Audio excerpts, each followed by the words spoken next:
What's going on YouTube? Hope you're all doing very well. Welcome back to another video here on our channel. Today, we are talking about the post-patch custom tactics and what do I think is the best formation right now and what you should be looking to do on the recent changes to the patch. If you don't know, we had another patch again talking about interceptions being better, supposedly. Which obviously, with the drivens not being as good, some people are finding that the game's a little bit harder because it's harder to pass and kind of find your way through and whatnot. I'm talking about a formation today which has always been very strong, but there's a particular reason why I think it is certainly more viable for me at the minute and kind of my particular playstyle and what I'm doing. As always, if you enjoyed the video, leave a like and subscribe to the channel if you are new. Come on over to the Twitch stream, twitch.tv/FIFA Analyst. We stream every day, 10 AM UK time, apart from a Wednesday, that's 1 PM. Come over, say hello. So this is the RTG anyway. We started a new RTG recently, just to kind of, try and give us something to do. And you guys have been getting involved on that on the stream. And we've been really enjoying it, actually. It's been a good time. A lot of you have been asking as well, what do I think to this Elmas? I think he's really good if you like a centre defensive mid who is good on the ball, got some skill moves, can really take the pressure off you. He helps massively with that. He isn't phenomenal, don't get me wrong. He's not better than a Kante or, your typical DMs, but I actually do like him. I think he's a good card. Let's go ahead and jump into the tactics anyway. And actually just talk to you about what formation is it, first of all. Now, we are going to be talking about the 4-4-2. That's the formation which I've been using recently and I've been having success with it. And the key part is having a striker up front who can handle themselves in the air. Goals right now can be a little bit hard to come by when you match someone who sits deep, just hard to break through. AI blocks are still there. They've not been touched, right? So it can be difficult. If you can counter-attack, then you can develop some good chances. But if you can't counter-attack, and it's like, well, what now do I do? We look for a long-range finesse shot. So we have a Dybala there who's very capable of doing that. And then we've got to try and find ways to score. So the 4-4-2, how do we play it? What do we do? Essentially, if we can't counter-attack, which counter-attacking is really strong and you should use it, you should look to get the through ball in behind, the through ball over the top, on the ground, over the top, it doesn't matter. It works really, really well. And that's why the two strikers makes it easier. Constantly having those runners up against the two centre-backs makes it difficult for the opponent to choose which one to track, when to track, how long to track, and so on, which is why I think the two strikers is actually such a big thing right now. Hence why we use the 4-4-2. And if you can't get that ball off, the opponent covers it, he tracks the runner, then we go to the wings. What do we do with the wings? We cross the ball. I've been crossing, since the start of the game on FIFA, crossing has worked. It just hasn't been that high on the list of things to do to score because there was other ways, like the driven pass.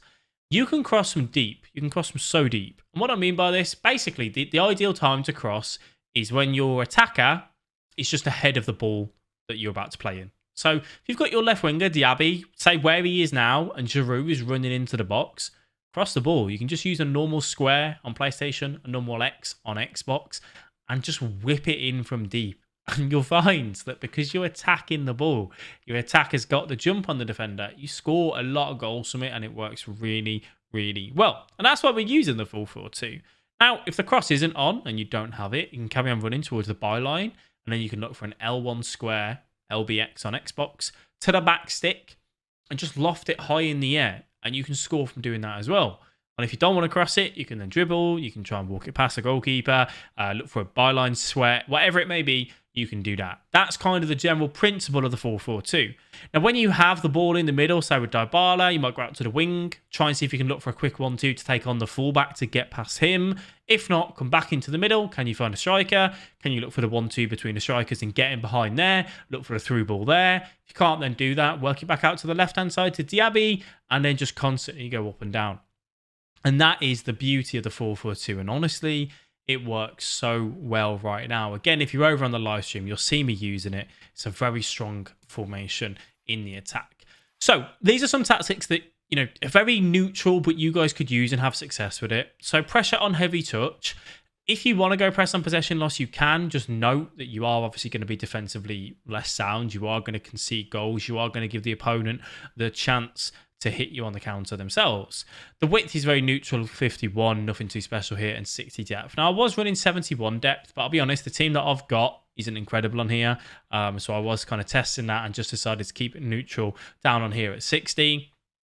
You do what works for you. The only thing I advise is don't ever go really deep on the depth. Essentially, with the way people counter and the way that people have direct passing on, your defenders sit deep as it is. Don't aid on that and give the opponent the chance to hit it from long range with a finesse shot, especially when you've got the likes of Kevin De Bruyne's Team of the Year card, who can score from distance with ease. Now we go balanced and we go direct passing. The direct passing is the big thing here. If you wanted to, by the way, you could go for long ball. If you're a player that really struggles to get movement going yourself, maybe you're not very good at using the L1 button and kind of thinking about the attack, and you want the AI to do it for you, long ball will help with that.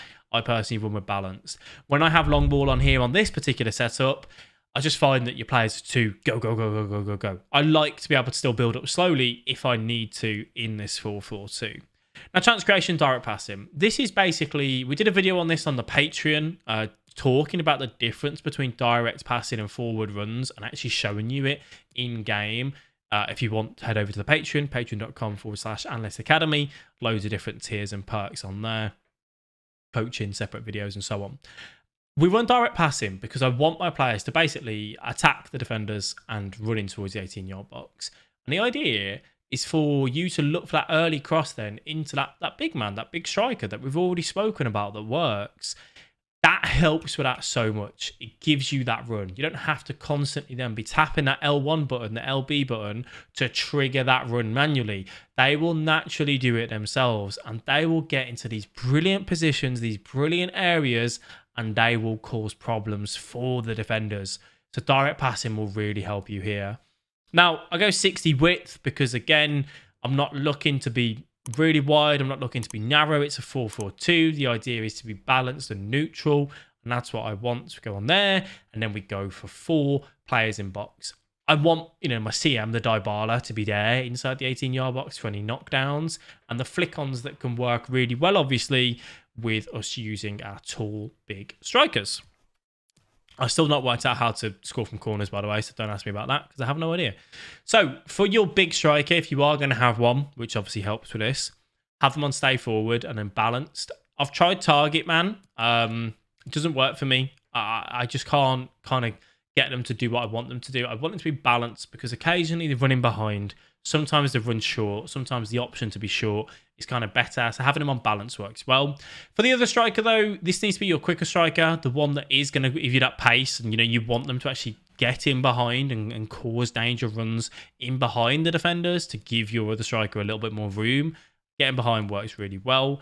I don't have anything on my right mid and left mid. If you want, come back on defense, feel free. Just note that your counter-attacking threat won't be as big because these players will now sit a little bit deeper. For your one DM, the more like defensive-minded DM, obviously Elmas for me. Stay back while attacking cover centre. Cover centre kind of crucial to protect the centre-backs as best as you can. And then the right centre mid on balance. This is your more attacking centre mid. Doesn't matter whether it's your left centre mid or right centre mid here, by the way. It is purely just whoever is your attacking CM. Have them on balanced.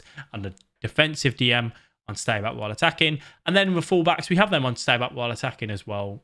Use the fullbacks in this formation. Use them on the overlap, especially when you match someone that's sitting deep, playing drop back, loads of men behind the ball. You really need to give your fullbacks the ability to go forward. So use them manually, get them involved, look for some 1-2s with, your quick wingers, and you'll find yourself, creating a lot more chances from doing that as well. So that is the 4-4-2 setup that I'm using at the minute across, the few accounts that I use, which works really well for me. One thing here is that it is fairly neutral. It is fairly balanced. You may need to make a couple of tweaks depending on your play style, obviously. So just kind of take notes of that. But it works. And as I said, having someone like Giroud up front. Now, I don't really recommend Giroud. I don't really like the card. But someone who is tall and physical to an extent. I've used my fair share of these cards this year. Simeone, Morata, Pandev, Giroud, loads of different varying cards. That new Calvert-Lewin, for example, with the Harry Kane. There's loads of different ones out there that you can kind of use in this particular role. It's not crucial, but it certainly helps because it is a viable method right now on FIFA 22. And I'm sure I'll make some more videos talking about it in the future for you. And then obviously having some quick wingers will really help that I have in my Diaby and my Chiesa and then Ben Yedder front, who obviously helps us put the ball in the back of the net with his little bit more agile kind of center of gravity and dribbling and whatnot. So that's what we're looking at the minute. You let me know what you think down below in the comment section. If you enjoyed the video, leave a like and subscribe to the channel. Thank you all very much for watching, and I'll catch you in the next one. Bye-bye.